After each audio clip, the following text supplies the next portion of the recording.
Hi, everyone. Welcome to Wine, Wine, and Once, a Once Upon a Time podcast. I'm Lo. And I'm Dee, and welcome to a bad time. We're off to a bad start. We're off to so many things. Oh my goodness. For those of you, unfortunately, finding us for the first time now, first of all, welcome. Yeah. Hi. Second of all, hi. Why are you here? You should leave. No, stay. Second of, please stay. We're very vain. We're very vain individuals. But yes, this is Wine, Wine, and Once, as Lo mentioned, and what we are doing is going through episode by episode, watching our favorite / least favorite show, Once Upon a Time, critiquing it, explaining what does or does not happen, Sure. and judging it a lot. A lot of judgment. We've been watching the show for 10 years. Whole time it's been out. So, never stopped. Heads up, not a spoiler-free zone, although I would argue at this point, we might not remember some things correctly. Yeah. So we're just trying our best. We say shit. Sometimes we're wrong. You're along with us for the ride. Welcome. I'm going on an adventure. We're just a few hobbits trying to find our way in the world. Looking for a Gandalf. Anyway. No, I do not want a Gandalf, because the Gandalf to the Hobbit will just be like, here's a terrifying situation. Enjoy. Solid. Yeah, no. We're just a couple of Reginas looking for a Robin. It's fine. Oh. And boy, yeah, howdy are we. There it is. Well, am I. I'm on the lookout for you. Thank you. I appreciate it. Anytime. How's it going? It's going. It's good. I'm wearing a big, comfy, wearable blanket. It's just... You look I'm so so cozy. cozy. Is it like a fancier Snuggie? Like, yeah, what is it's this? like... pay me. I'm not saying your brand name till you pay me. But it's a it's a giant Snuggie, except it like goes all the way. It just goes over your head. So it's just That's a magical. big old blanket, and it's like long enough to cover my feet, but like not when I walk. So like you can kind of just like pull it down over your feet and like I be a like little it. Fluffy monster gremlin. Yeah. Perfect. That's my goal So, in life. Anytime I put this on, I'm better because I'm nice and warm now. How are you? I'm good. It's my anniversary. Yeah, happy anniversary. Thank you. 3 years, which is crazy. Super crazy. So naturally, I'm celebrating by watching Once Upon a Time. I don't know. Without my partner. Listen, I don't know. No, I would like it on the record. I did not remember it was your anniversary and did not ask to record. You were just like, we're recording. And I was like, okay, I guess we are. Okay, in my defense, you've stated yours, because that is fair. I never once indicated.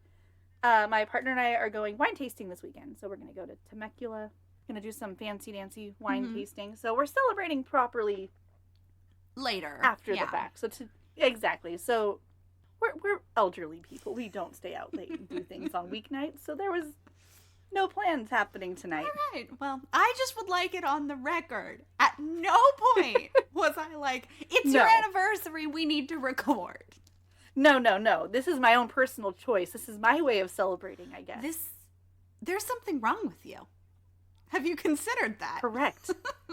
But I'm drinking champagne, rosé champagne. Best kind of champagne. So I at least feel like a classy bitch. So you're classy while watching the trash. Right.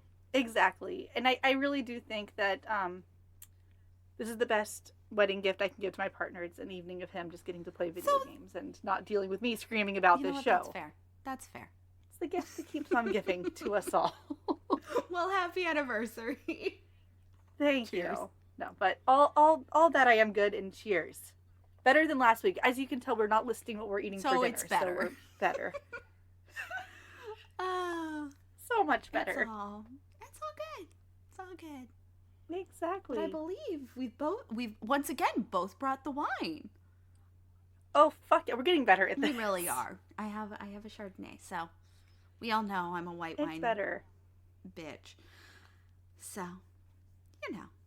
So it's But right. hey, the problem is, and I would argue that while recording or casually hanging out, white wine's better because you can drink it better. No one wants to take a big gulp of a red wine. It doesn't work. It doesn't work. So true. No, it's very much like to savor it, and you want to take your time with it. And if you're trying Right. to sneak sips between screaming about Rumplestiltskin, it's real hard. It's real difficult. It doesn't work as well as you would think it would. Right? It just doesn't. So Yeah. Oh, I have not told you this yet. Very exciting news. We are officially at 300 listens. oh, hooray! How exciting! That is exciting. It is very exciting. I know. I meant to tell you earlier, and then I forgot, and now we're here. So I'm how telling you. exciting! So thank you to listeners, repeat listeners, new listeners, all of the above. All of you, hi! Hello. We love you so all. cool. We've said this so many times. This started as just you want to talk about our least favorite / favorite show for a few hours every Yes. week. We expected us to listen to it, which we do. We do That listen is to true, ourselves because Yeah. we're vain. We're very We're vain. people. Very vain. Exactly. But we're both just very overwhelmed that you guys are tuning in at all. So thank you. It's so exciting. And don't forget, if you have any comments, questions, concerns, please direct any sort of thing to whomst it may concern. The concerns we can't help you with. The concerns are about the show. We're also concerned. We're all concerned. If you would like to register a concern, you can find us on Instagram at Wine and Once. And Yes. same on Gmail. So Yeah. send your Same order as the podcast name. Yeah. Find us. Bug us. Don't forget to like and rate and subscribe and all of that. I don't know. Yep. Comment. Remember, if you're new, the comment of choice is Red ate her boyfriend. Yeah, that's a good Feel one. free to review with that one. You don't have to have an opinion about the show either way. That way, you could. It's all a fact. caps. Red ate her boyfriend. Hey, remember when Red ate her boyfriend? Because guess what? Red ate her boyfriend. God. We will not hear about Speaking it. of Red. Well, no, because speaking of Red, if you recall, our last episode ended with her finding fucking Catherine's body. Yeah, so it was re-trauma. her living body. Right. So it's better. So at least this time it wasn't a corpse. But, it was re-traumatized Ruby Hour. So, Oof. she's well adjusted. But the exact maybe somehow we don't really know. But we are going to be talking through episode 19, The Return. Guys, we're almost done with I season 1. cannot believe that. That's insane. We are in the last 4 episodes. We have this one and then 3 more. Holy shit. That's insane. That's insane to me. It does not feel like we've been doing this for 19 weeks. No, because I've been thinking about it. The show starts very slow, which is fine. You have to have the build up. And then all of a sudden, the Catherine piece happens and it just flies through. It flies by. And I'm just, I feel like just yesterday we were yelling about crickets and puppets. Hey, does it ever freak you out that crickets make that sound by rubbing their legs together? Again, I don't. Yes, it does. Yeah, It does freak it's me weird. out. Thank you. It's weird. Thanks, Keely. But yeah, I'm like, in my brain, that was like, I don't know, 3 weeks ago? No, that was like a full couple months. It's been literal months. Yep, that was 2021. I know. That's insane. We've changed years. It's bonkers. It's bonkers is what it is. Total chaos. Total chaos. Can you tell I'm stalling about talking about this episode? That's fair. No, I'll stall a little bit longer by reading the Disney Plus summary for you. Wonderful. I will take a sip of my wine. Very good. Mr. Gold tries to expose August's true identity. Regina is confronted about her involvement in Catherine's disappearance. David hopes to reconcile with Mary Margaret. Sure he does. Right off the bat, we're going to hate it because David's here. And I feel bad. Yeah. I feel bad. Later on, I do like him better. It's this first season that he creeps me. I don't like his cursed self. No. I will tell you that much. Nope. I don't like his cursed Real self fucking at entitled. all. Yeah. Real white man about it all. Truly. So. I will say, as far as some of the summaries go, this one's pretty spot on. There is nothing here that I'm like, really? The only thing is it makes it seem like Regina being confronted about Catherine is a whole thing. It's one scene. Right. It's not really anything about, like, the more episode is more about figuring out Right. that Regina was the one framing her. Right. But all in all, it's factual. Yes. We've had far more Ooh. creative summaries Creative, yeah. that kind of write a story that didn't occur at all. I mean, a story I may enjoy more, but not one that occurred. Right. No, again, it's the whole, boy, I sure wish. I wish they had. See? So, well, we ready to jump in? Are you? No, but we're here now, so we ready to jump in? Yes, you're so brave. I am. I'm being really brave about it. You're a very brave little lad. I am. I'm gonna have a little wine as a reward. Good. All right. Well, once again, we are in Storybrooke, where we wake up. August wakes up with his Morning wood. well, I was gonna say his shin splints, but his morning wood works just as well. I'm sorry, the man is limping and like wincing and doing a really weird. You know the walk when like they're trying to adjust. It's the walk. I don't know what to tell you. And yeah. So August has this very painful morning wood, and he falls out of bed because of this. Man, that's gotta suck. Yeah, just rolls right out of bed, and although, if you recall, Lo was correct. These are the shin splints that he lied to Emma about. Yeah. At this point, we still don't know it's a lie, but it's very important to me that we all know it's a fucking lie. Continue. Yeah. So his very painful shin splint morning wood has caused him to shuffle on over to the phone after he's fallen out of bed, and he calls someone. We don't know who he calls, but he basically says, like, it's moving too fast. We need to accelerate the plan. What does that mean? We just simply do not know. A shady motherfucker. We move on over. August and Henry are outside of Gold's pawn shop. Sure. And they go in. Henry asks for a gift for Mary Margaret. Why thinks she'd like a bell. Why does she want a gift? Please share with the class. Well, you know, we're glad you didn't murder that guy gift. The classic gift you get your teacher. Congratulations on getting out of jail. Oh, no.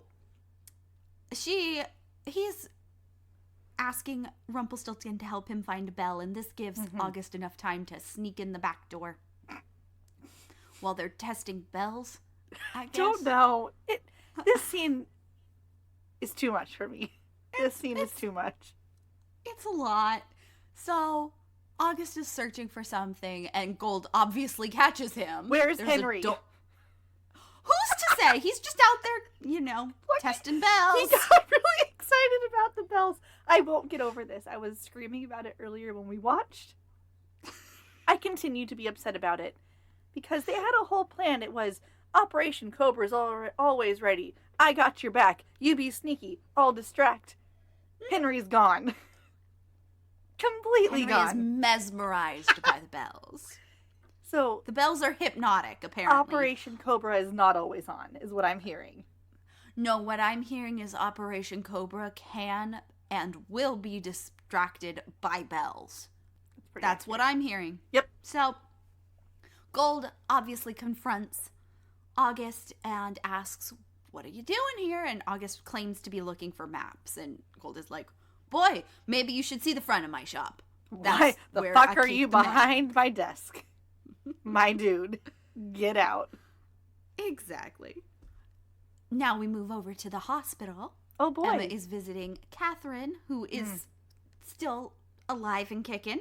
Love it. Catherine does not remember much. She remembers being in a car crash. She remembers being in like a basement or a dark room. Sounds with food and water stressful. appearing. She kind of assumes she's been drugged. And Whale says, "Yep, we're trying to like detox you now." God, I don't think Whale has detoxed anyone in their entire life. I don't think Whale is qualified to do shit. Why is he here? Emma basically talks to Catherine, and Catherine is asks, like, did everybody think I was dead? And they're like, well, yeah, we found a heart that seems to be yours according to the DNA test. Right. So now they're investigating and really interrogating the lab workers to find out who might have doctored the DNA results. Why not? Solid. I mean, you know, good on you. That's For once, Emma, investigative work. But it's weird because that's very anti-Emma. When does she investigate things? I know. That's the weird thing. Suddenly she's like, nah. Got it. But hey, here's the thing. We don't know that it's Emma investigating. It could be the hospital board investigating because they're That's like, true. oh, that's a fuck up. You right.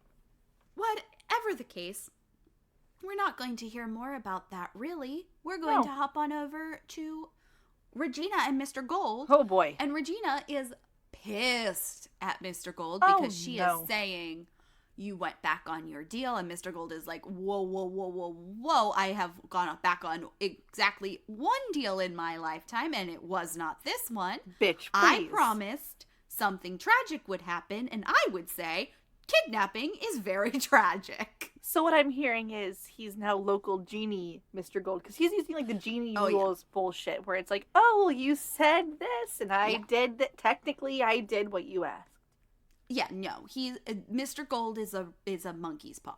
Like, yep, he'll give you what you want, but it will come with a price. He tells you literally every time you ask him for a deal. Exactly. So I don't know why in the fine print. Don't know why I'm pretty sure it's the slogan on his shop. Mr. Gold's Pawn Shop, every deal comes with a price. Yep. I know it's technically all magic comes with a price, but there's no magic in Storybrooke, so it's every deal comes with the price. Truly. Regina has a realization as she comes to the conclusion that, oh shit, all of the evidence of the framing that clearly wasn't real, that all points back to her. It was her keys. Oh, no. It was all her. So that's not good for her. She's mad and asks why he even like bothered to make why he made the curse that brought them to Storybrooke. And he's like, figured out. Bitch, I don't care. I don't have to tell you shit. Please shut the fuck up. And she's like, bitch, damn it, he said please. Damn it. I just want to know, is it a magical stop? Or is she respectful of rules? And she's like, damn, you right. Regina's just really a rule follower at heart. I mean, sometimes she makes the rules. Right. But, you know, she has a level of respect. You know, if she promised you like, a thing. I made the rules, and I expect you to follow them. But when you make the rules, I will follow them as well. It's a I just want to know. They keep saying there's no magic. So I do think she's just like, oh, shit, you right? He said it. Damn it. Why not? Interesting. I like that take. I appreciate that take. We are over in the Enchanted Forest. Now we're going to find out more about this deal that Rumplestiltskin went back on. Oh, is it shady and stressful? You know, sort of. Oh, good. Balefire, his son, is playing with a ball and he runs in front of a cart, like chasing it. A fucking idiot. Falls in the mud. And the cart owner, like, originally, like, comes out and is like, what are you doing? Like, why aren't you watching? And then he realizes, oh shit, this is the Dark One's son. And immediately he was like, I'm so sorry. It was my fault. Do you want some eggs? I can give you eggs. You like eggs? I like this distinction because I was thinking of this. It's very similar to the Henry-Regina dynamic in Storybrooke of like, oh fuck, you're the mayor's son. Would you like this? We will placate to you. Yes, very much so. So, he's apologizing, he's freaking out, and then Bay's trying to defuse the situation because, of course, the Dark One arrives. Oh, of course, he's upset. Bastard man. And so Bay is like, no, Papa, I'm fine, I'm not hurt, I'm fine. And then Rumpelstiltskin looks... Oh, he was hurt. You see the mud cracked his knee I was open. going to say, Rumpelstiltskin looked down and he says... Oh, no, you're not fine because there's a tiny speck of blood on your knee. You know how mud can do that? You gotta look out for mud. Gotta look out for that muddy muddy, bloody mud. So, I don't know. Obviously, his child has skinned his knee, and the appropriate punishment for that is to turn the cart driver into the biggest, fattest, juiciest snail you've ever seen in your entire life. Why? It's like one of those ones you see in dioramas of when the dinosaurs were alive. But did you have to say juicy? Gigantic. I didn't want to. It came out of my mouth. I don't know what to tell you. It was gross. It was gross and upsetting, and it was visceral when that man stepped on it. It's gross. I will say it's gross, but it's a nice moment, if only because the scene before when Regina and Mr. Gold are bitching at each other, and she's like, meh, meh, meh, meh, meh, something fucking, you made the curse, use magic, and he's like, yeah, well, there isn't any fucking magic here. We can't just turn someone into a snail and kill them. Snail. Yep. Which, haha, he just did. So, happy murder times. And they, of course, the whole time is like, no, Papa, please, Papa, don't. Papa, I don't want you to, Papa. Papa, can you hear me? The answer is no, Papa cannot. Papa's not here right now. Why? Because he's a dick. He's dead. Oh, well, we went in different directions there. So, back in Storybrooke, David visits Catherine in the hospital. They have a conversation. First, David tries to kiss her on the forehead while she sleeps. Weird move. Weird. Weird move. No one likes that. Ugh. Don't do that. Don't do that. She wakes up in time and is like, the fuck are you doing? And he's great. like, I was trying to kiss you on the forehead. It was weird. So at least he acknowledges it was weird.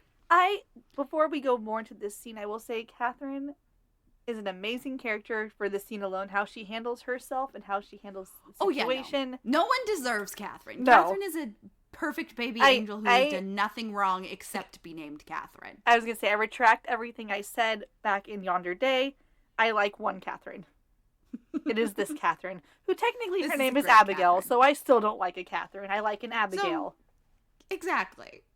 Catherine is like, yo, what you doing? He's like, trying to kiss you on the forehead. That was weird. And she's like, that was weird. You should not do that. And he's like, sorry. Also, I'm really sorry for lying to you. Also, I'm really sorry for cheating on you. And she's like, hey, it's okay. No, it's not.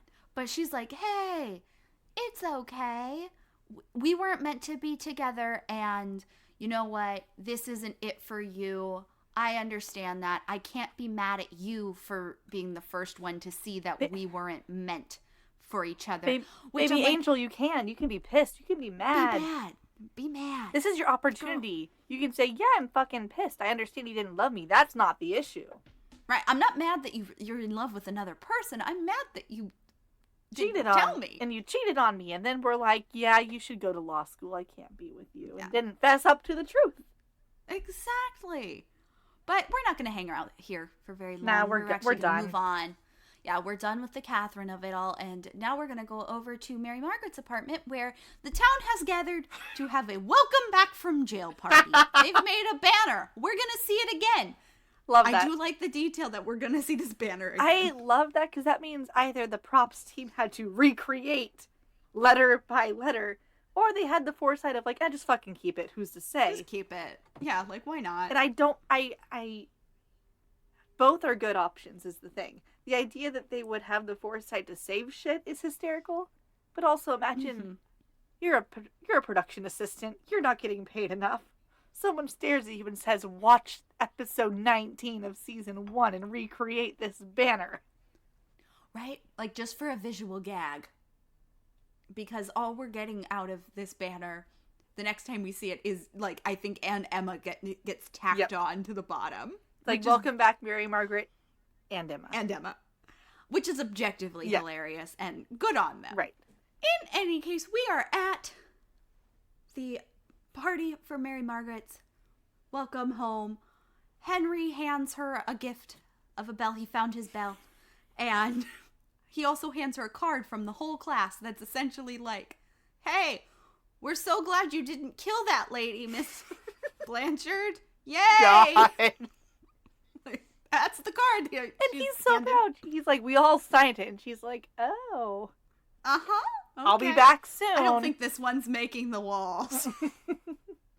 I don't think this one's making the walls at home. Mm-mm. So we're at the party, and Henry asks August if he found what he was looking for at Gold Shop, and August says, nah, but I think it's going to find me. So, sure. Ominous and weird. We love an ominous August. Love ominous August. Right. The door is knocked on. It's David. He wants to talk to Mary Margaret. Emma looks at Mary Margaret, and Mary Margaret's like, oh, the fucking no. Absolutely not. Please, no. Absolutely not. So Emma's like, nope, kibosh. Absolutely. Mm-hmm. Absolutely not. Henry, you need to go home and do homework. You just said so. So why don't Bye. you go walk home with David? And he's like, okay, all right, that sounds good. So David is walking Henry home. Emma then turns around and is essentially accosted by Mr. Gold, who's like, what do you know about August? And she's like, I don't know. Not much. Sorry. I don't know. But then she takes that opportunity to be like, so, what was that magic you were going to work? Because this magical return of Catherine's, like, did you have something to do with kidnapping that woman? And he kind of just changes the subject. Anyway, back to my hunch. Back to my August. Over in the Enchanted Forest, Rumple and Balefire get home, where Rumple tries to go and heal Bay's knee from his very, very grievous skin knee. You gotta be careful of mud. I don't know what to tell you. It's so dangerous. Bay refuses. He says, you know what, you've changed, and I don't want you using magic. Fucking use a Band-Aid, old man. Yep, I'm gonna use this Band-Aid to cure my minor wound. I'm gonna be okay.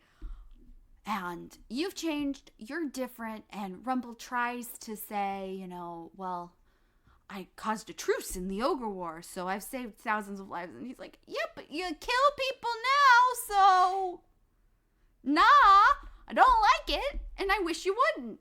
Please stop, sir. And he asks if there is any way that Rumple can get rid of the power, and Rumple takes out his dagger, which is an odd move considering that Bay was present when he saw, when he acquired the dagger, so he kind of knows of the dagger. I'm not sure why he had to pull out the dagger to, demonstrate. Side note, just to really drive it home. They keep calling it a knife. This entire episode they call it a knife. Do. And that makes me personally angry because every other time it's the dagger. It's Rumple's dagger. It's the Dark One's dagger. Big point of it. Yeah. There's one time Emma's like, there's the one time I screamed at her that she was a fucking ignorant slut. But there was another time where she was like, isn't it just a knife? And everyone was like, dagger. And it was really dramatic. Exactly. But this time they're all like, your knife. And he's like, my knife. And we're like, it's not a knife. It's a dagger, you fucking ignorant sluts. We do not kink shame or slut shame. But if you think it's a knife and not a dagger, you're a slut and that's your fault. And there you have it, folks. You heard it here first. Bay is like, give up your dagger, give up your power. And Rumple's like, look at this tragic dagger knife. My dagger knife. Do you see my dagger knife? The only way I can give up my power is if someone kills me with it. Well, don't do that, Bay. That's the only way. And as they're having this conversation, the maid walks in as she's serving them food. But yikes, bad for her. Something to consider. I think you should write that down. Might be important later. By the end of the conversation, Rumple has agreed that if Bay can figure out a way for him to give up his magic without, being murdered, then he will give up his power. That sounds like a deal. Of Bay. Sure does. Huh. Sure does. Huh. Mm-hmm. Yeah. back in Storybrooke, we're going to do, from here on out, we are hopping back and forth and back and forth. I was going to say, we had a huge chunk of time at the beginning where it was just Storybrooke Central, and now we're zipping. We are zipping back and forth so fast. Gold breaks into August's room, finds drawings of the dagger. Emma meets, literally, that's the point of the scene, that's it. Emma meets Sydney and confronts him with the bug that she found last episode. She says that you'd better free yourself of Regina, or, you know, you can go down with her because you're implicated in this too. Yep. That's the point of that scene. Good she kind of accuses him of being in love with Regina, and then... She's not incorrect. In fact, she is correct. And then we flash back. Gold is following August on his motorcycle. Gold's in his car, following to find out where he goes. Creepy as fuck. And that's all we do in Storybrooke, because we're back in the Enchanted Forest. Oh my god. Rumple leaves Bay to play with some kids while he takes care of business. The children are afraid of the Dark One's son, considering I don't know, if you so much as, I don't know, let one of his hairs fall out, the Dark One will turn you into a big slug and step on you. Imagine you're playing tag and you shove him too hard because you're running quickly. Right? Oh, God, no. And they're all playing like, they're clearly in training for the Ogre Wars that are on truce because they're all fighting with sticks. But they are warriors in training. Yeah. All the kids run away. They do not want to play with this boy. Fair enough. Not. He has a girlfriend. She does. Yeah, there's this girl who's like, I'm not afraid of you. I'm not afraid of you because you will never let your papa hurt me. We will never see this chick again. Nope. She's also, keep in mind, a combat-hardened veteran. Because this 12-year-old saw Rumpelstiltskin's magic when he created the truce in the Ogre. God.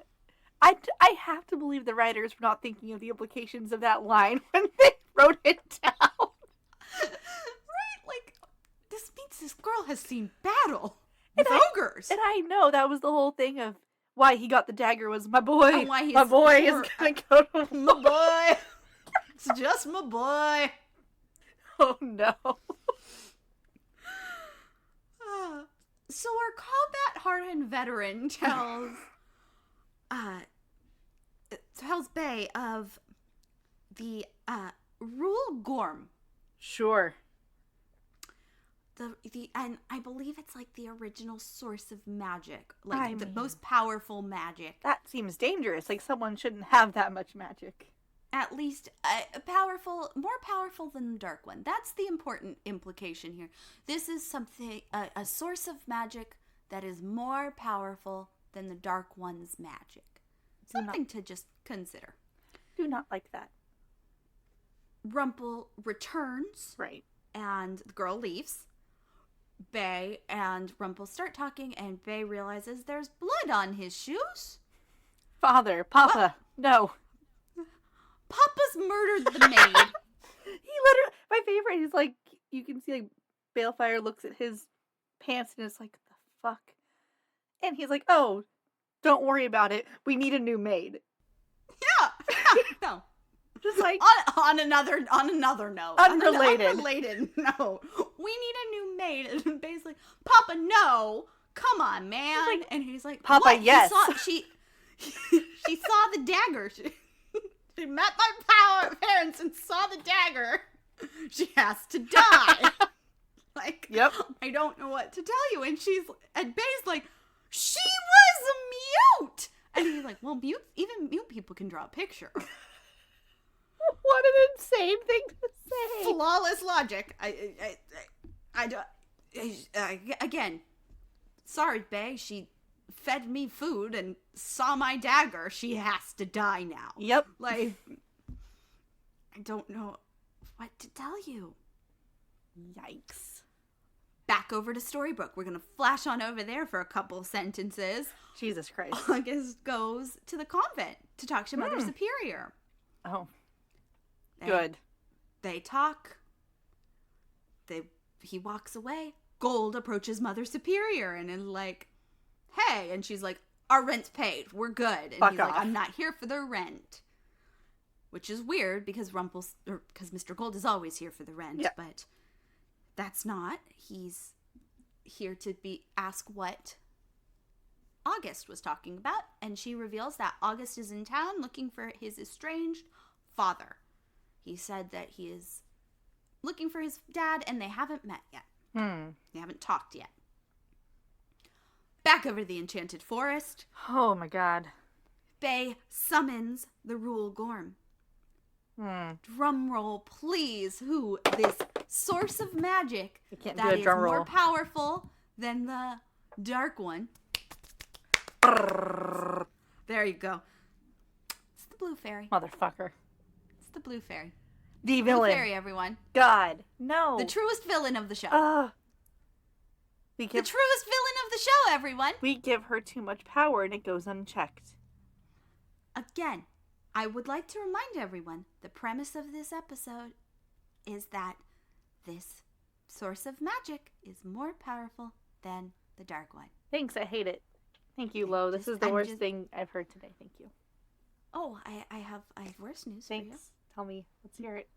It's not worse in the context of this episode, but it is worse in the context of every other episode.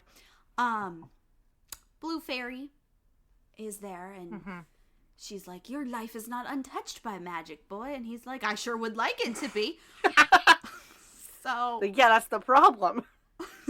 Bay explains that he wants to find a way to change his dad back, and she's like, I can't bring him back, I can't change him back, but I could send you and him to a land without magic, and without the magic he will be himself again.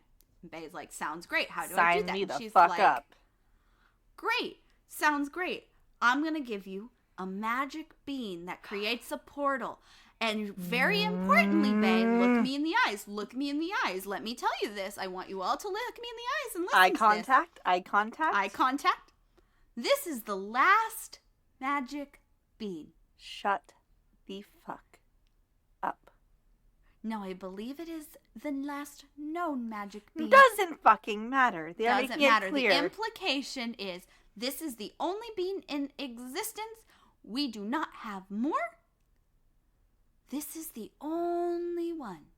I feel this is important and think you should write it down. Don't worry, I fucking have. I've been waiting for y'all 19 episodes. I've waited for this shit. For the That's beans. That's all. That's all I'm gonna say. Continue. I'm too mad. Beans. Beans. But Special beans. Let him go. I didn't know he'd stolen my beans. Oh no. In any case, last magic bean. It will take them to a land without magic. That will change Rumple back. Right. Back over to Storybrooke. We're Jesus done with that Christ. for now. David accosts Mary Margaret in the street. I don't know. Oh my god. He needs to keeps stop doing this. doing He keeps finding her in darkened streets. At least find her in the day. After she has clearly made comments and shown signs that you are not welcome in my presence.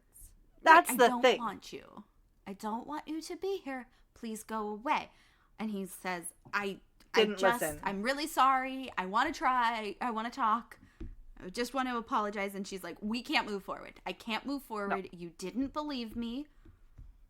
Which, in David's defense, he lists all the evidence. He's like, okay, listen, here's everything I saw and heard. Right. And in his defense, I don't think he was wrong for suspecting her. Right. I don't feel he was in the wrong for suspecting that she had something to do with it.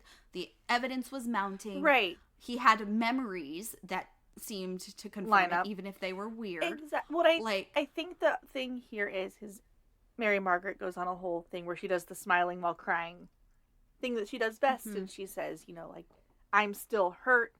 You say you're sorry, that you still love me, and I can't reconcile those two things. What it should have been, in my mind, this conversation was, you're right, that evidence was really damning. Mm-hmm. And I recognize that you had to follow what you were seeing. And I recognize you're now apologizing.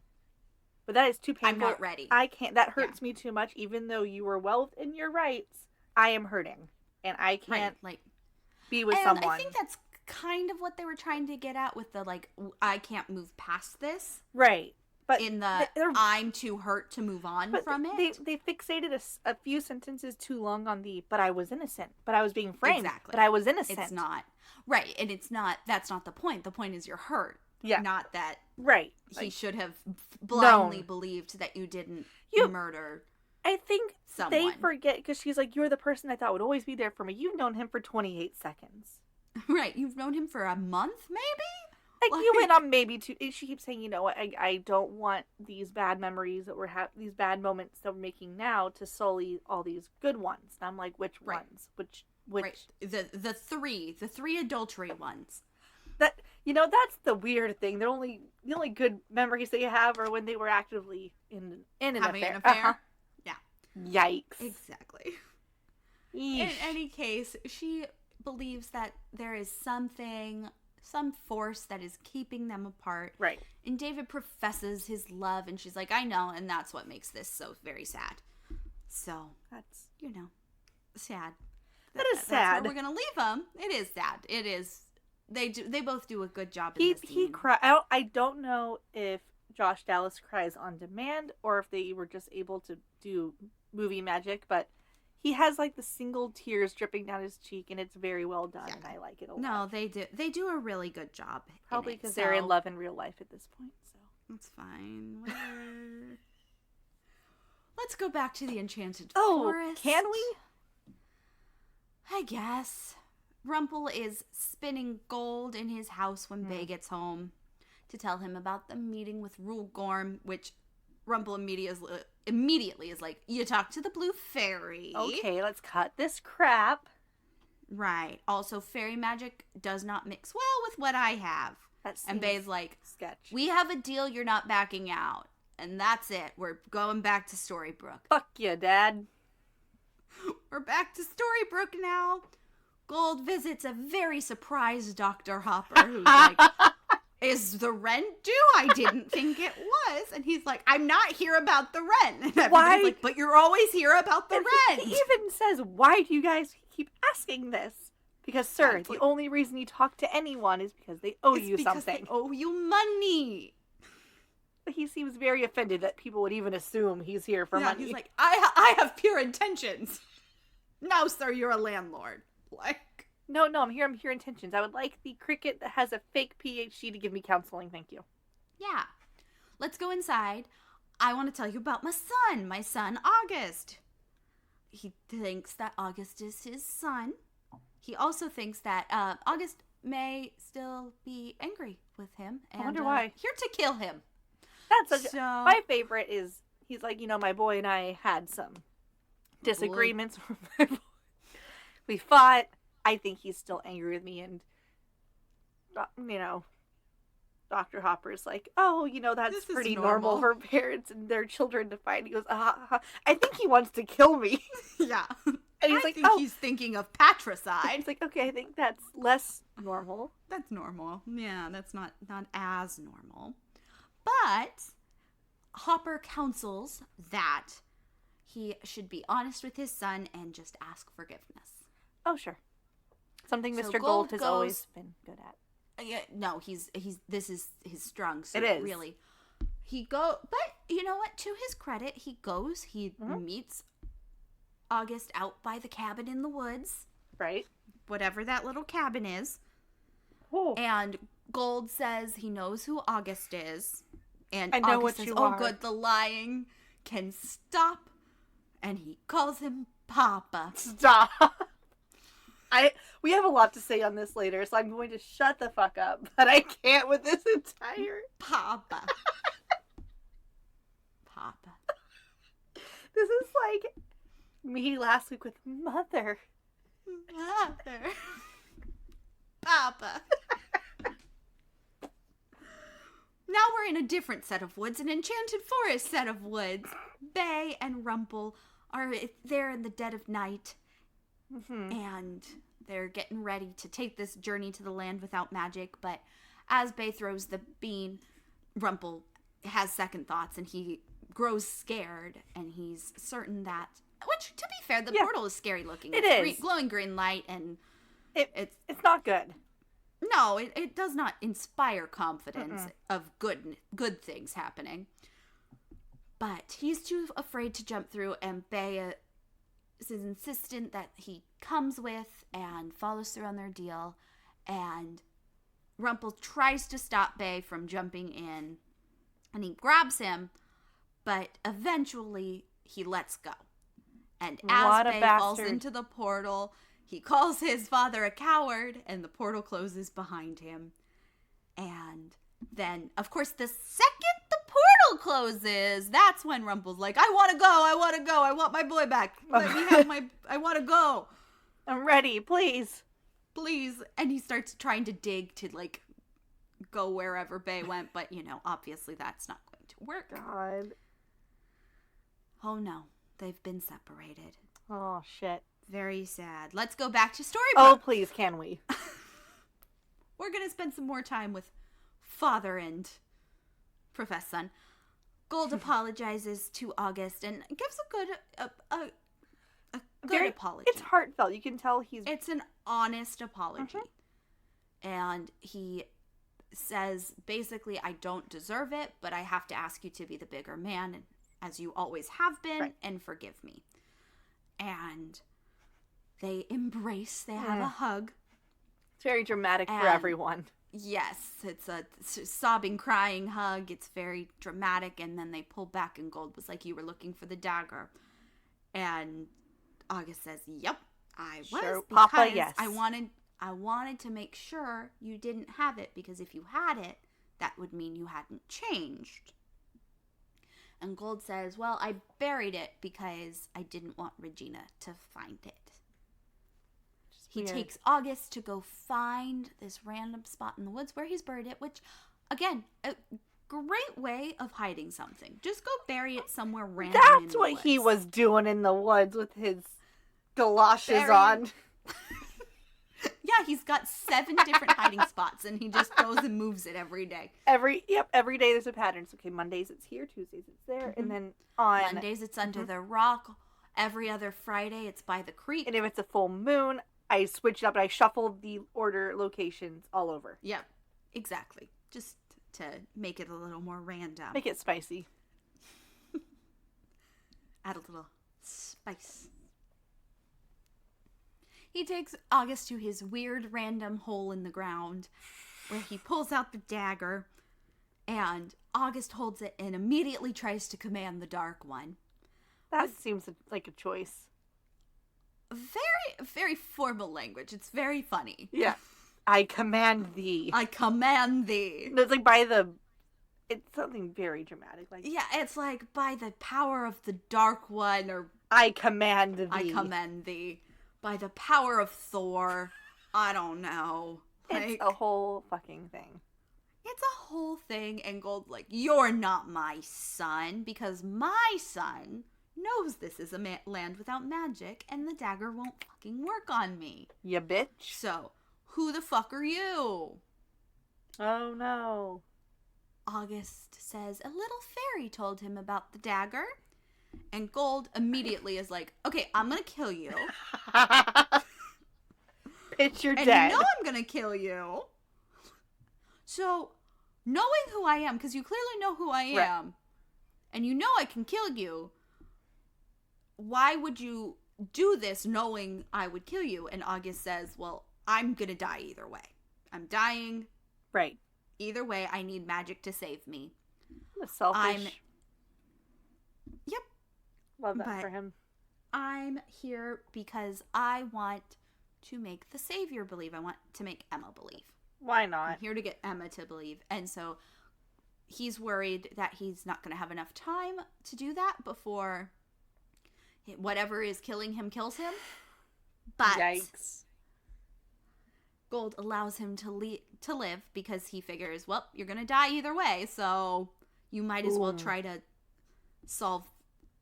get Emma to believe. Why not? That's what we all need to break this curse. So he doesn't say that, but we know that. Mm-hmm. let's go back to the enchanted forest, Good I gravy. guess. Okay, we're back in some more woods. We spend a lot of time in woods. Too much time. A lot of time. Rumple finds the blue fairy and is immediately like, so you need to die. He says that to a lot of people this episode. yeah, pretty much. It's like, I need to find a way to get to where my son is. And she says, well, there's not a way. I don't have more beans. you. And fuck you. Important to note, she says, there are no more beans. Thank you. Yeah. She says, there are no more. There are no more beans. There's no more beans. And he says, there's a way. And she's like, no, there's not. And he's like, there's a way. And she's like, no, there's not. And he's like, there's another bean. And she's like, no, there's not. And he's like, well, there's a spell. No, there's not. There's a curse. And then she goes, ugh. And he goes, there is a curse. She goes, no, there's not a curse. If there was a curse, you need to make a big sacrifice and give up our whole world and everything else. Yeah, and it's terrible, and you should not cast this curse that does not exist. And he goes, I'm going to cast the curse that does not exist, and I'm not going to love anybody, and I'm not going to do anything else until I'm powerful enough to cast it, because she negs him, too. She's not even like, just like, well, if there was a curse, here's how you would go about casting it. She's like, well, if there was a curse, here's how you would go about casting it, but also I'm going to take comfort in the fact that you can't fucking cast it, because you're a weak man. You're a little weak boy. More on this bitch later. I'm just saying. True villain confirmed. Yeah. It's bad. In any case, Rumplestiltskin has now been set on his path to find, enact, create this dark curse that will get him to a land without magic. We can surmise this is the cast that Regina will eventually Regina will eventually cast. The cast that Regina will eventually curse. You wish to have the cast be cursed. You'll need a certain rider first. Go to the woods and bring me back one Adam. Get this too.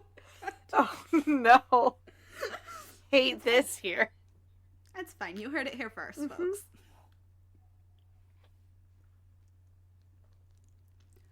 Finally, our last jump back to Storybrooke. Right. We're here. We've made it. We did it, kids.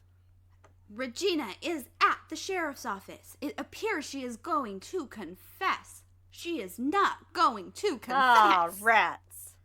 Sydney is going to arrive, and she's going to be like, Sydney, confess. She says that, basically. It's weird. Like, this isn't even a joke. No, she basically is like, Sydney, confess. And he goes, I did it. And she goes, and the other thing. I also went and I got the keys out of Regina's office. And she's like, what that else? was particularly personal. I didn't like that, Sydney. Made me upset, Sydney. You shouldn't have done that to me. What else did you do? Don't forget that other thing. That other thing you did. And he's like, I kidnapped the woman. I wanted the inside scoop on the biggest story that anybody had ever had. And that was so that I could get my job back? Okay. All right. Sure. And Emma's like, okay, no, that's not what happened. But okay. Can I see you in the hallway, Regina?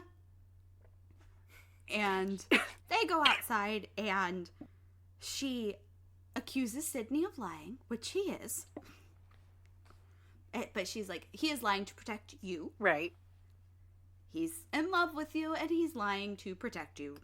Why not? She is furious at Regina's willingness to mess with people and mess with their lives and ruin people's lives.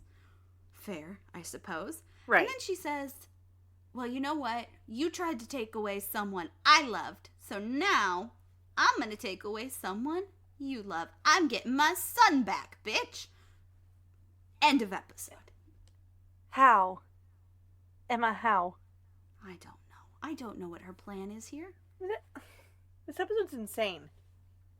I don't know what her plan is here because I don't know. I don't know how she's planning on proving that Regina is an unfit mother. The one who framed Mary Margaret. Because, right. like, if she goes to jail, that's different. but I just don't know how. What's her plan here? Yeah, I don't know what the move is, simply because I don't know. Like, you've got the confession of Right. Sydney Glass, so Right. I'm not sure what court you're going to find that is like, great, let's look into this some more, even though somebody's confessed. Right, exactly. Like, I have thoughts. But, you know. I have a lot of thoughts. You know. It was a time. It was. It was not, I would say, not as strong as our past, like, two. No. Still very, very good. No, it's Not as more of a coherently setup. structured. It's more of a setup and less of a this is actively influencing right. what's happening. And I remember when we were watching it, it felt more like revelatory. Right. Because they had us going for this whole episode like August is Bay. August is Bay. Holy shit. And like, you know, I appreciate that we're getting here's why Rumple wanted the curse to be enacted. And I remember that feeling like a big moment, right, as a reveal. But just on the whole, I feel like the episode isn't as well structured. Of this intense arc where we have Catherine has returned, I feel like I would have wanted to spend more time with that. Little bit more time. I wonder if they couldn't get the actress long enough. Maybe she was in one whole scene.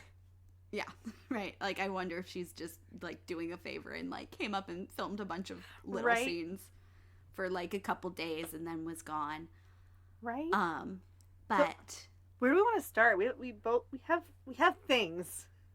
We do have things. Stuff and things and stuff and things. Well, let's see.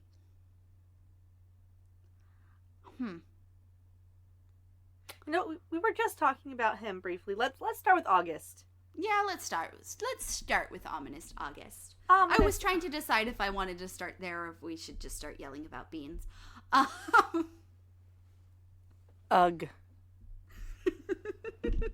I'm not ready. No, let's talk about August and his plan. Does he have? What is his? Okay. What is the plan? My problem with August is they have set up. There's a new. I don't know. I have a lot of issues with how they brought this character in. It is a whole reveal. Someone new has arrived. It's not Emma. What the fuck? People don't come here. And now there's two people that have arrived. Really weird. Right. And we keep ditching his storyline for like 3 episodes at a time. We don't see him. We don't talk about him. Yeah. No one seems to be fucking bothered. Very true. So it's weird to me that now suddenly you have Mr. Gold, who we know is aware of the curse. He and Regina are the two that have full knowledge. Maybe there's 3, more on that later. But we know there are 2 people with full fucking knowledge. Yeah, we know that there are for sure 2 people. Yeah. Full knowledge. You would think that the second someone that's not Emma, because you can bet that he was counting on Emma. This was part of his plan all along. He counted on an Emma arriving. He wanted Emma to show up. That he needed her here. We know that part. We do know that part. You would think the second someone new showed up, he'd be like, fuck this. Yeah. Who the hell fuck are you? I'm going to torture you till you find out. He has beaten a man to almost death before. He has no shame. There is no reason he should have gone weeks not knowing who the fuck this kid is. Right. Like, at the very least, I feel like we should have gotten hints that he's had one of his little lackeys trying to figure it out and can't. And that's all I want, because there were so many times where it was like, oh shit, right, August is here. Fuck, he's back. We keep forgetting about this. And on top of that, they keep wanting us to feel like Gold is pulling all these strings. And if there's suddenly a string he's not aware of, he would be very perturbed. Right. Even if it was just like them having one single scene a couple of episodes ago with like him talking to Sydney or him talking to any random freaking person who's like, I can't pay rent. And he goes, okay, you can't pay me rent. Do this for me. You need to figure out who this person is. And then like 3 episodes later, have them come back and be like, I got nothing. I can't figure it out. Right. Like, just give me something so I can know during that gap he's trying to figure it out and is unhappy there's about some it. Movement. Yeah, like he's trying and it's he's running into a wall. I don't need him to figure it out at all. No, it just seems weird. I would like to know that he's trying. Right, because now suddenly he's like, I need to know who this is. I'm pretty fucking sure this is my son. What action suddenly made him think? Like, what? Except for him coming in looking for the dagger and having a picture of the dagger. Right. That does not mean it's your son. I would be very concerned if I were you and be like, even more, I need to figure the fuck out who this is. Right. No, I wish we had gotten a single, right. And I always feel like it's a hard line to walk only because you don't want to assume your viewers are dumb. You don't want to, which this show is also very guilty of. Like, I feel like it either wants you to make 7 leaps of logic that don't make sense, and they're like, you're smart, you'll figure it out, and you're like, I didn't. I'm Maui's not that hook. smart. Maui's hook. Why would... That episode makes me feel like an idiot. Because that episode makes me feel like a fucking dumbass every time. I'm like, wait. Right. I'm like, how did this occur? Why is it here? So they either do that or they so minutely over-explain things to the point where you're like, I didn't need all of this. And we could have taken some of this out so that you would have more time for the 7 jumps. Maybe we could bring it down to 3. You know what? Dumb it down even more. Have it, August shows up, Mr. Gold's like, who the fuck is this? And then, like, have him looking through pictures of people. He doesn't have to talk to anyone, but just something that shows me episodes later, he's still thinking this over. He is still... Right, he's still trying to figure it out. Right. So that pisses me off. I don't like that. I wish we had gotten something that was like, this whole time he's trying to figure it out. Even if it was like, every once in a while in one of his scenes, he's like, to Emma, have you figured out who he is yet?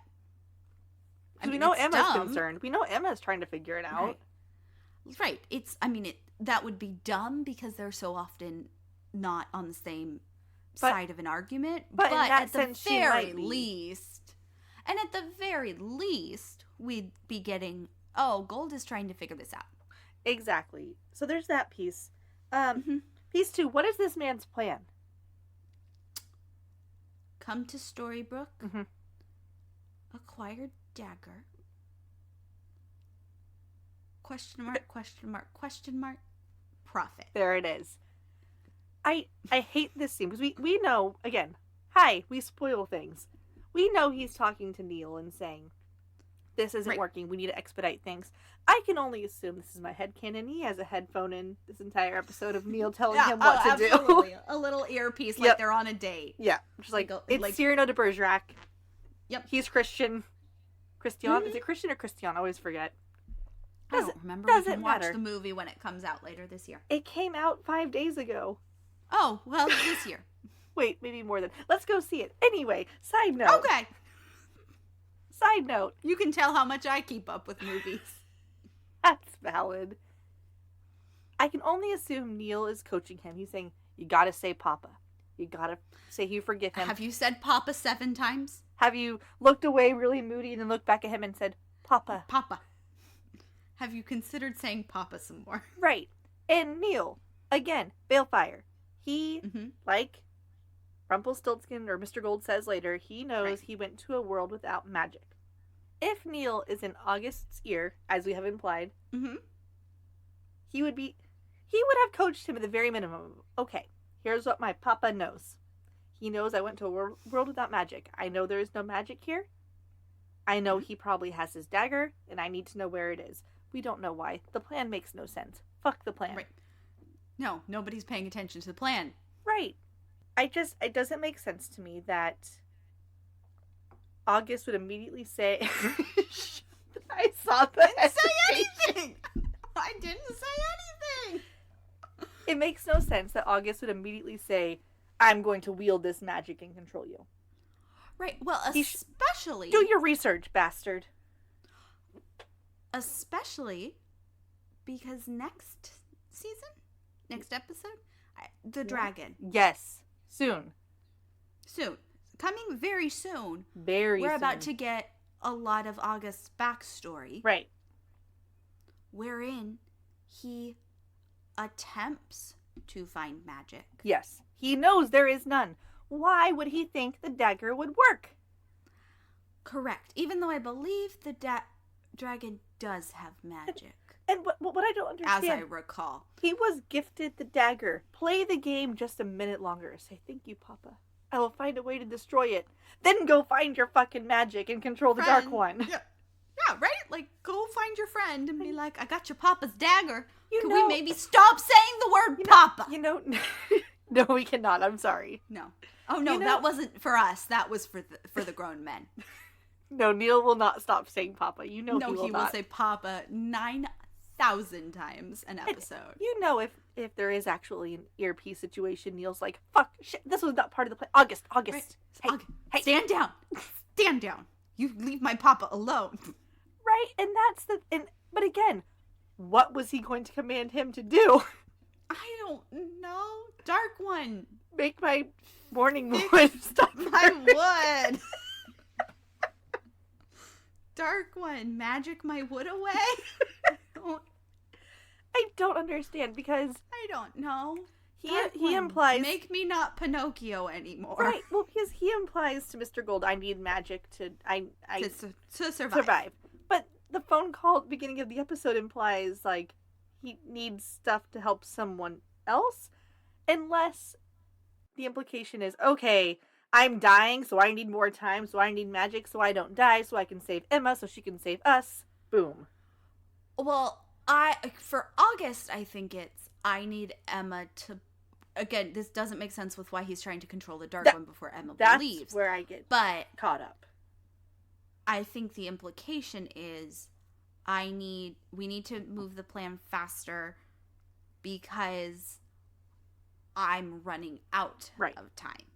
Like, everything needs to go at warp speed because I'm running out of time. I'm going to die. Right. However, I don't know why Dark One comes before the Emma part. And that's where I get really caught up because August is could be such a fascinating character situation. Yes. Ominous August. For sure. We love it. And then there's finally the fake reveal of Rumple's son. No, it's not. No, it ain't. I don't know. I just think after, 6 episodes of build-up, they could have given us more. Could have given us more. Absolutely. I mean, and I do remember it feeling like more. Oh, absolutely. First time through, so... The emotional whiplash. Yes, there was definitely more to it the first time you're watching through and don't know what's going on. Right. So, in that case, but again, I just want I want someone to tell me what he was going to command Mr. Gold to do. I just want to know what the plan was there. Was there a plan, or did he just get excited because, ooh, magic dagger. Shiny dagger. Must use the dagger. Uh-huh. Did you see my shiny dagger? But you know what? Here's the thing. What's the thing? I don't know if you caught this, but he was in that shop looking for maps. Does he, practice cartography? Shut the fuck up. Okay. Side anecdote. We all know how worked up I was about the cartography of it all. You were very worked out about the cartography. I continue to be. I am a member of the Book of the Month Club. I went on to pick my March subscription. Top choice was a book called The Cartographer. I think he practices cartography. No! I wish he didn't. It is, in fact, about a woman whose father, a cartographer, is murdered. So I don't know what to tell you. Stay away from the cartography, kids. Either you are the murderer, good, or you will be murdered. Nothing good comes from... You know what? The cartographer in our episode was apparently murdered. He disappeared. I'm so distressed. Stay away from cartography. Oh my Don't God. do cartography, kids. Don't do maps. No. Can we talk about the Blue Fairy? You mean the truest villain of the show? Yes. I have a initial question for you. Mm-hmm. So, August goes to talk to Mother Superior / Blue Fairy. Right. Mm-hmm. We don't hear their conversation. Uh-huh. Mother Superior is very like, oh, he was talking about his father. Fuck off. Mm-hmm. I don't swear, but fuck off. go away. I'm a nun. Exactly. And then at the end, with the dagger reveal, August is like, oh, a little fairy told me. Uh-huh. So my question for you is, does Mother Superior retain her Enchanted Forest memories? I don't think so. Okay. Only because I would, in the fiction of the show, like, August goes through the wardrobe with Emma. He's not part of the curse and is older. So you could say, well, he had time to have found out that way during his time as a child in the Enchanted Forest. So that's my benefit of the doubt answer. That's my... Right. I don't think the writers are writing Mother Superior to have knowledge of the curse. Okay, but second question. However, is she strong enough that she probably would have found a way to bypass the curse and retain her memory? Yes, because this episode, in the lore of this episode, she is more powerful than the Dark One. I cannot. She has too much power. Specifically stated, she is the most powerful user of magic. She is more powerful than the Dark One, and the Dark One is goddamn powerful. And that's where I'm getting caught up, because there's part of me, all these small, like, Easter egg comments, like, maybe she does fucking know. And she just doesn't give a shit. Would be way more interesting if she did. And she, we already mentioned it, but again, she hands him over the recipe for the curse. And it's like, you'll need to sacrifice something you love most. Right. And give up this world entirely. And doom everyone else. And also, you'll need to be very powerful. You'll never be able to do it. Haha. And that's the bonkers thing to me. And she's the reason the curse is cast in the first place. Right. She hands over the bean to a teenager and is like, you're good with this, right? Take your Dark One dad through. Right. Like, go ahead. I hate her. I don't think... I'm like, wait, I'm like, can she do anything that seems, I don't know, remotely heroic? And again, we will scream about this in season 2. And I recognize it was not actually the Blue Fairy, but the fact that being disguised as the Blue Fairy and saying, blow out this candle and kill someone else, and no one thought, Blue would never say that. Yeah, tells you something. That seems like something the Blue Fairy would say. And yeah, no. She is shady bitch. She's shady, and I so wish we spent so much time in this frickin' like it, I'm thinking of like season 4, 5, and 6, where it's like we spin our wheels a lot more, and I'm just like, I feel like in a stronger show, in a show that knew it was ending and when it was ending, yes, that was the reveal. Imagine the nun is the villain all along. Imagine the Blue Fairy, the wishing star come to Earth. Like, truly, the being of all good and pure in the world is the bad guy. And the villain. Because, honestly, she is the source of all of the pain. Right. Well, between Dreamy and Nova. She's the one who brings the wardrobe. She's the one that's like, attention. Only one person can Only come. One. Or 2, or whatever the fuck it is. Yes, it's 2. Every bad thing that... No, it's 1. It's 1, because remember... Look, how's August go, or Pinocchio go with Snow? They don't... Or with Emma, then? No, she says it's 1. That's why That's right, she lies! 1. She lies! Holy she shit! says it's 1 because that's why Snow thinks she can't go through once she's given birth. God. That's why they're working so hard to get her. Again, I don't know why we didn't build the freaking wardrobe in the room where she's having labor. No. But, I have another story for another time. So, we've been kind of alluding, and until this moment, I would say our arguments have been fairly weak. this is the first time where I'm like, she's a villain. See what she's doing. She does so much. And again, like, she is the reason that she brings the tree to their attention.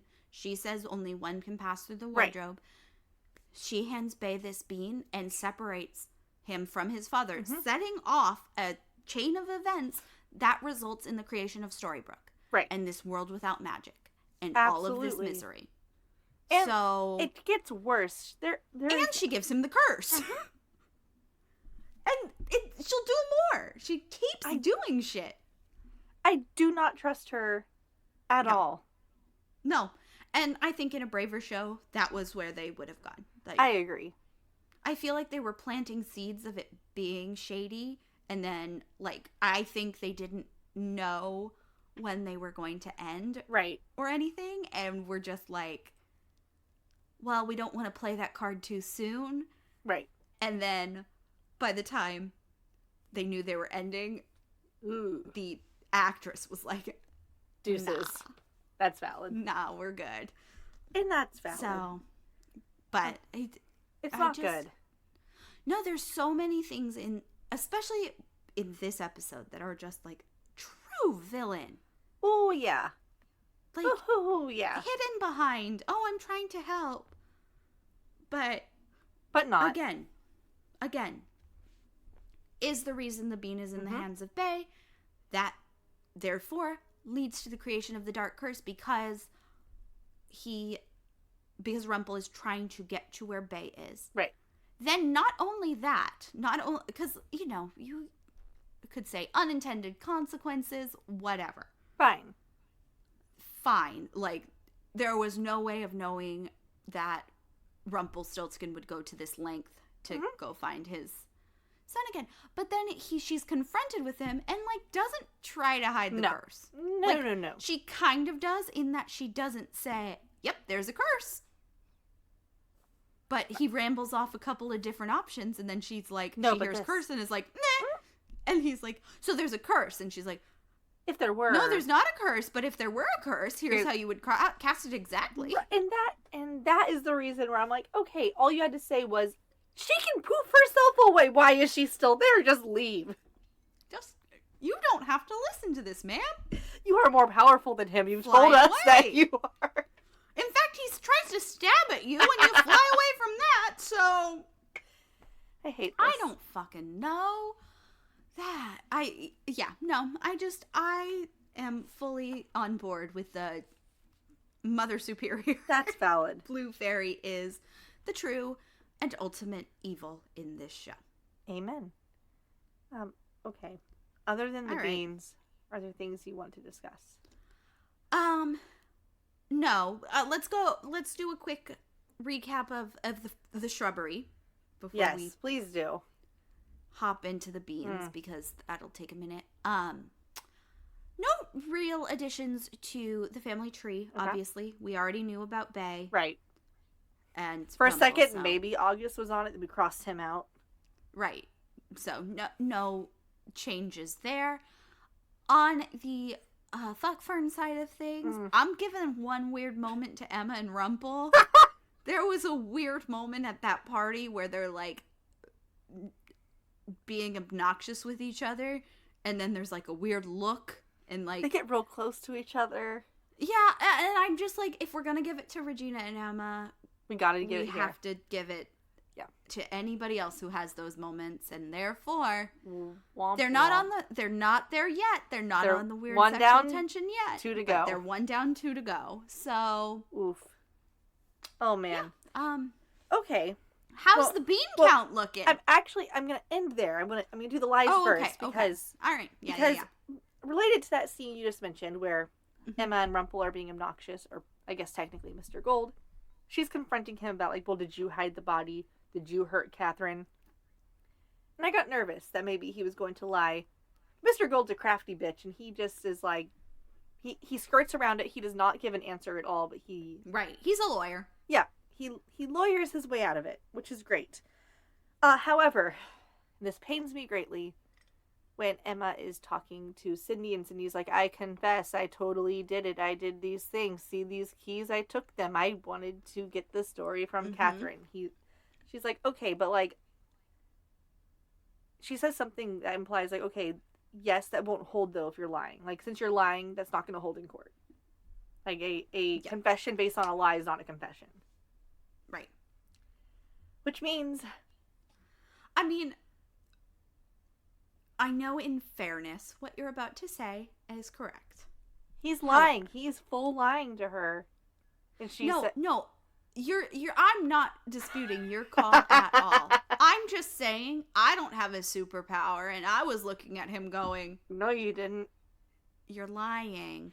It's a stretch to say it was her superpower, but her answer implies that she is like, I can tell it's a lie because of my superpower.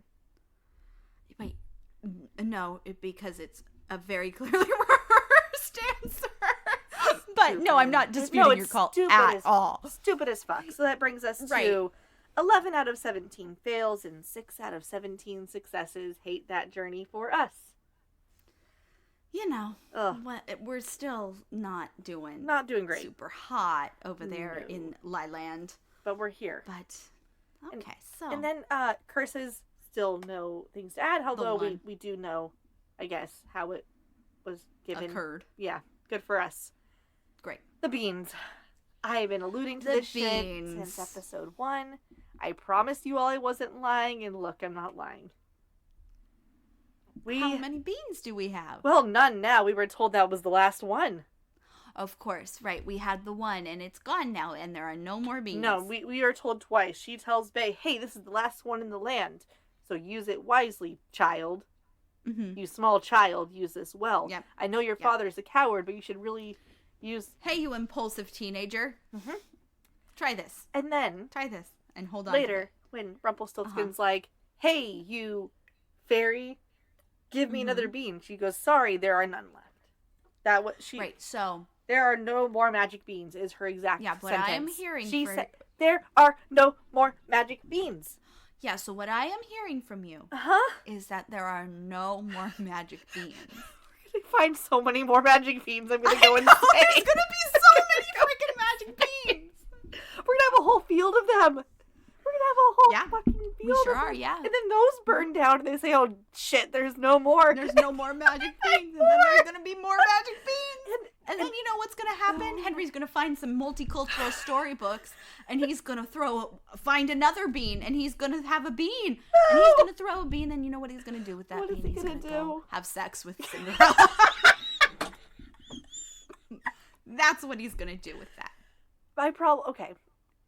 And you can't tell me I'm wrong. No, you're not. Because they have a child. They do have a child. My problem is... Not problem. The first time Blue does say this is the last known bean. Known. The second time she says there are no more magic beans. And I feel like before we ever see another magic bean, we get so many more. No more. They're gone. No more magic beans. Do you know how many magic beans we have? Zero. There are none beans. And it's like the writers were hoping they would have another idea, another like a stroke of genius of like, here's how they'll get out of this. And finally they were like, fuck, we got nothing. Magic beans. We got nothing. There's magic beans, but they're in the giant. They're with the giants in the clouds. And there's one. And they'll take that one and they'll grow a bunch and then we'll burn that down and we'll figure out how there's still one more after that. Don't worry about it. Don't worry. We just need beans. So there is one bean. Do we ever I know the bean field's meant to be secret in that season, but like, why didn't we? I don't know. Plant some more. No. Like plant some. Once we knew there was another one. In the secret field. And one then like. Why didn't we? In Mary Margaret's living room. I don't know. Yeah, like just in like a different spot. Same as Mr. Gold with his dagger hiding. Just like have various locations. Right. You know, one by the stream every other Friday. Like. And based on that episode in season 2, it does not seem like they take forever to harvest. Right. No. By all accounts. You're propagating, and clearly, like, they were able to propagate a full field orchard field, I guess, of beans. So I just feel like if these take are one, as uproot and move. Yep. If these are as valuable as y'all claim they are. Don't keep them all in the same fucking spot. I'm just saying. Now we're nitpicking season. We're not even 2? there yet. You're going to hear this again. We're not even... Oh, yeah, no, you get to hear this whole rant again. Don't worry. Jesus. I'm mad. This episode honestly just made me mad. Because there are too many things that have inconsistencies with the rest of the show. Yeah, no. This episode introduces a lot of problems. Right. Problems that the writers will not know how to write out. Not narrative problems. No. Like actual problems. Right. And all of them are problems the writers don't know how to work themselves out of. Or choose not to. I don't want to say they don't know how to. But they don't. For whatever reason, they don't work themselves out of it. No, they don't seem to... Like, I don't understand how we make this big of a fuss about them being the last one. I know why we're making a fuss about it being the last one. She can just say something like, sorry, I'm not giving you one. Right. She can just say, I don't want to give you one, Rumplestiltskin, because I'm more powerful than you. So fuck you. Right. Just stick with your last. It's the last known one. We don't know of any more. I couldn't give you one if I tried because I don't know where they are. That was the only one I had. Mm-hmm. You'll have to find someone else. Or enact this curse. Maybe. I don't know. Could be a curse. What if we enacted a curse? Could be fun. Could be spicy. Fun treat for later. Yeah. Could be a nursery. God, this was bad. This one was actually bad, which makes me sad. We had such a healthy string of good episodes, and right, and this one was not bad in the way that like some of the earlier episodes were bad, where they were just boring. Like this one was still interesting to watch. I just think this is where we're about to start losing some threads. Like they've officially introduced too much to keep track of, and they've stopped keeping track of it. Right, they just sort of give up. They're thinking season 1 is their end still. Right. No, they're like, oh, we've probably got a season 2. Great. And that's it. Yep. So I'm angry. Yeah. Yeah. But what episode is next? What is next? Beep, boop, beep, doop, boop. The Stranger, which is more... It's when August tries to be like, look at my leg. And she's like, pull your pants back. Down. Wait, stop that. Down. He doesn't go full Winnie the Pooh. Doesn't show off that morning flight. No, he like rolls up his leg, and she's like, "Could you not?" Yeah, she's like, I don't want to see your leg hair, thank you. So we get He's that, like, but it's wooden. I don't have any hair on it, and she's like, yeah, Kate, but like, stop. Have you seen yourself? Please put your pants down. Precisely. So that one is, if I recall, is interesting because it finally tells us who he is. I look forward to it. We've gotten the who he isn't, and now it's the, okay, now who the fuck are you? Yeah, no, I'm looking forward to it. I'm looking forward to these last few episodes because obviously this is what we're building towards. Right. This is all meant to be like... climax. This is weird. This is a very anticlimactic episode. Yes. Well, especially because it feels like it stalls the momentum of everything we've had going. Right. Like, again, we already said it, but the Catherine situation, she is back.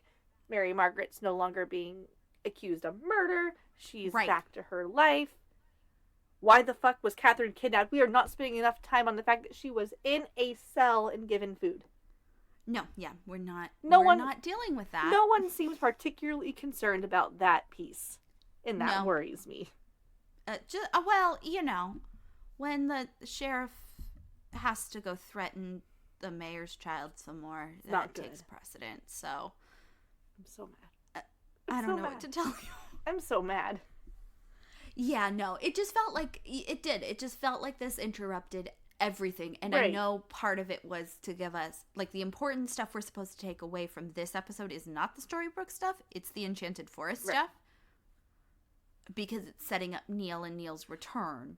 Which is fine, but I'm like, it's oddly placed because it felt like we were finally, like, really digging in and, like, in a groove on all of the Regina backstory and the why of Snow and David and all of that, and the why of the Catherine framing And then they were like, okay, but we did that, so like, bye. Right. So it's So it's let's bad. spend some more time with Bae and Papa. Papa. Papa. Papa and Mother. I'm pretty upset. I don't know. I don't know. Yeah. Now I'm just trying to think about how little Snow would say, Papa. I need to go find my papa. Papa. Mother. Mother. I did that for my husband earlier, and he was just like, why do you keep saying that? I thought he was gonna be like, please never say that again. That's kind of what it was. He was like, you need to stop whatever this is. I never want to hear that word out of your mouth. Now you should go see how he reacts to Papa. So I'm going to do right after this. Happy anniversary, Great. sweetie. I love you so much. Papa. This has been so bad. This has been such a bad time. And I'm sad because we had so many good episodes in a row. It was so much fun. And then. It was so much fun. And then this shit and happens. Now we're here. But I have hope. I hold out hope. And you know what? We're headed into season 2. My favorite.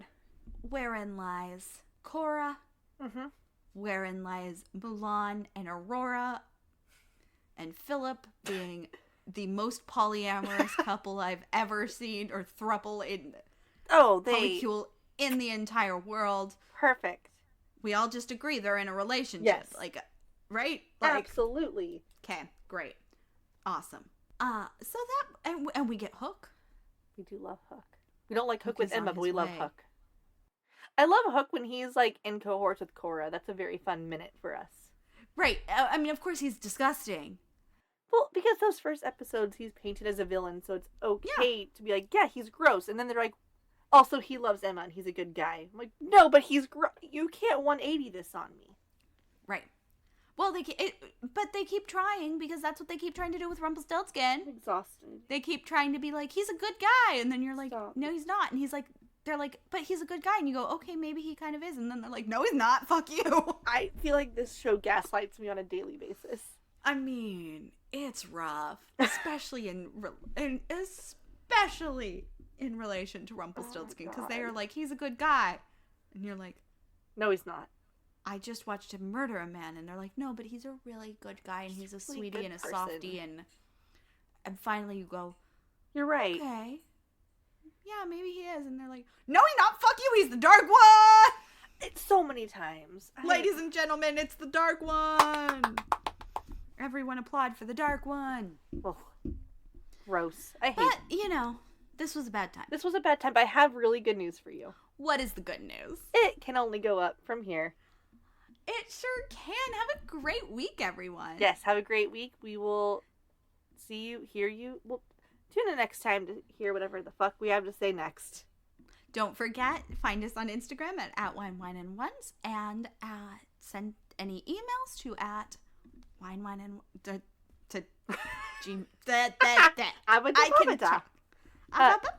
And our Gmail is winewineandones@gmail.com. So we look forward to hearing from you. Or not. Rate either way. and subscribe. I don't know if you feel Remember, like it. Red And ate her again, boyfriend. you know what? I'm really proud of us. Hmm. You know why I'm really proud of us? Why? Not once during that summary did we bring up that Red ate her boyfriend. We sandwiched it. Yeah, no. I'm never letting it die. Let's be clear. I will mention it every episode. In the episode entirety Summary? of the summer. Yes, not once. Not once. I think that's a but good as omen a for you all. reminder, Red ate her boyfriend. Yes, and with that, thank you and good night. Thank you. Good night. We'll see you next week. Bye, guys. Bye.